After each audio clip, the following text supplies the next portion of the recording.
વિવાહનો વિધિ જોઈને એમ થાય કે વિવાહ આવો જ હોવો જોઈએ. એમ લાગે કે આપણે પ્રાચીન યુગમાં આવી ગયા. તેની એક એક વિધિ સાદગી અને અર્થસભર હતી. જ્યાં બ્રાહ્મણોના વર્તુળમાં કન્યા વરરાજાનું સ્વાગત કરતા જોવા મળી.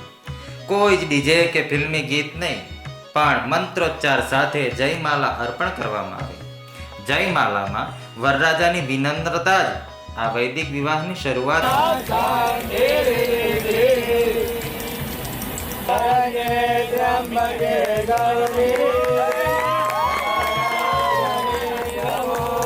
અહીંયા બ્રાહ્મણોના પવિત્ર મુખેથી પ્રાચીન સ્વાગત ગીતો ગવાયા.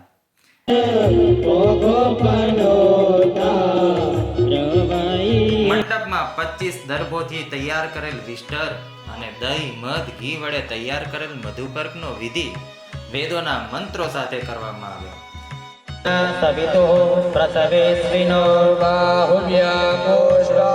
વાતાવરણમાં ફિલ્મી ગીતોની જગ્યાએ માત્ર વેદોના મંત્રો સંભળાઈ રહ્યા હતા. કન્યા પધરાવો સાવધાન ની સાથે જ આવેલ મહેમાનો ઊભા થઈને કન્યા આગમનને વધાવી રહ્યા હતા અને બ્રાહ્મણો દ્વારા પવિત્ર સ્તોત્ર એ જાણે વાતાવરણ બનાવી દીધું હોય. મહાદેવ કૃત કૃત પ્રથમાધિપતે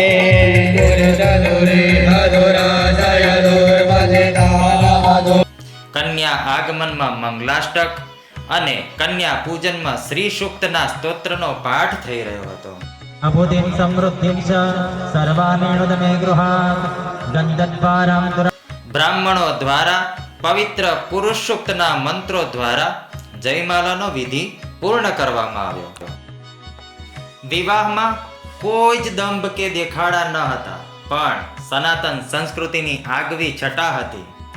આ વિવાહમાં વરરાજા બાદ વેદોની પરંપરા જાળવવાવાળા બ્રાહ્મણોના માથા પર વીર પુરુષ સમાન ફેટો બંધાયેલો હતો. પ્રાચીન પદ્ધતિ પ્રમાણે કન્યા પક્ષ અને વર પક્ષના બધા જ સભ્યો વિવાહ મંડપમાં બેસીને પોતાના ગોત્રનો ઉચ્ચાર કર્યો હતો અને સાથે બેસીને જ કન્યાદાનનો વિધિ પણ કર્યો. આ સમય ઘણો કરુણતા ભરેલો હતો. બાપ દીકરીના કન્યાદાન કરીને આજે પોતાનું કંઈક ખોયું છે એ વાતને અનુભવી રહ્યા હતા.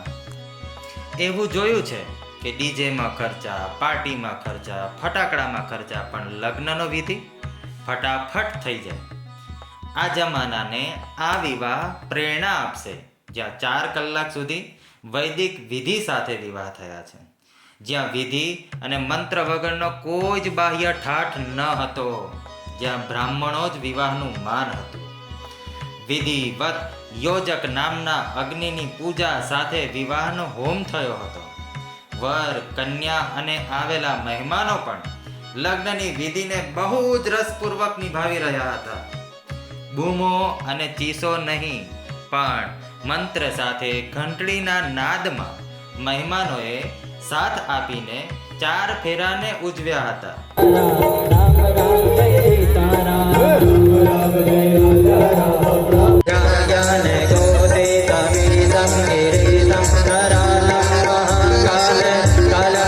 ધર્મ, અર્થ, કામ અને મોક્ષનું પવિત્ર બંધન બંધાયું. ફોટોગ્રાફર હોય કે મહેમાન, બધા જ પોતાના ચંપલ નીચે ઉતારીને વિવાહ મંડપમાં આવ્યા હતા. વિવાહ એ સંસ્કાર છે, કોઈ મનોરંજન નથી. તેનું ઉત્તમ ઉદાહરણ પૂરું પાડ્યું છે આ વિવાહે.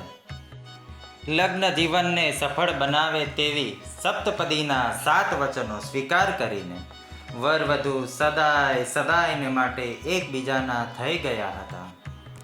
બ્રાહ્મણોના મુખેથી દરેક વાતને સમજાવવામાં 7 વચનો છે. કેટલા છે? 7 વચનો. ની અંદર વિવાહ શબ્દ છે, જે 2 શબ્દોથી ભેગો થાય, એક વી અને વાહ. ફેરા વખતે બ્રાહ્મણોને ફૂલ નથી માર્યા, વિવાહ મંડપમાં ચંપલ પહેરીને નથી ચડ્યા, કોઈ પણ વિધિને છોડી નથી, કન્યાની એન્ટ્રીમાં દુલ્હન નાચી નથી, ફટાકડા અને ડીજે ક્યાંય ન હતા. છતાં પણ વેદોની પરંપરાવાળો આ વિવાહ આન બાન અને શાન સાથે ધ્વજાની જેમ ફરક્યો હતો. આવેલા મહેમાનોએ બંને હાથ ઊંચા કરીને નવયુગલને આશીર્વાદ આપ્યા હતા. સાચે જ બહુ પ્રેરણાદાયી હતો આ વિવાહ. પુત્રવાન ભવ આનંદ વર્ધતો